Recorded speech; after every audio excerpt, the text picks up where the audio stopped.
Today, we are going to explore an exciting topic called materials around us. Everything we see, touch, or use in our daily lives is made up of materials. These materials can be natural, like wood and clay, or man made, like plastic and glass. By understanding materials, we can learn how they are used to create the objects we use every day. So let's dive in. Now, take a moment to look around your classroom. You will see desks, notebooks, pens, and even windows. Have you noticed that these objects differ in shape, color, and weight? Some are soft like an eraser, while others are hard like your desk. To make sense of this variety, we classify objects based on their properties. This is called classification. For example, we can group objects by their hardness, softness, or transparency. Let's move ahead and understand the properties of materials in more detail. Materials have some unique properties that help us use them in specific ways. For example, some materials are shiny like metals, we call this luster, while others like wood are non-shiny. Some are hard like stones while others are soft like rubber.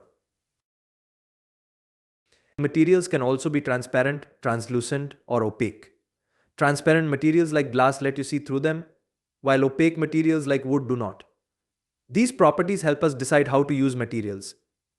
For example, we use transparent glass for windows and hard stones for building walls. Isn't it fascinating how materials serve different purposes based on their properties? Now, let's think about why we use certain materials for specific objects. Why do we use plastic for making bottles? It's because plastic is lightweight and durable. Similarly, we use metals like steel for strong and long-lasting objects. By choosing the right material, we make objects more useful and efficient. We've talked about materials, but now let's zoom out a bit and talk about matter. All materials are made of matter. Matter is anything that has mass and takes up space. This means everything around you like water, air, sand, and even the chair you're sitting on is matter. Matter has two important properties: mass and volume. Mass is the amount of matter in an object. We measure it in grams and kilograms. Volume is the amount of space an object occupies. We measure it in liters and milliliters.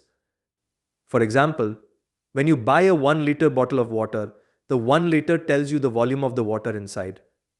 Understanding mass and volume helps us compare different materials and know how much of something we have. To sum up, materials are everywhere and their unique properties make them useful in different ways. By understanding and classifying them, we can better appreciate how they shape the objects we use daily. Thank you for listening. Keep exploring and stay curious.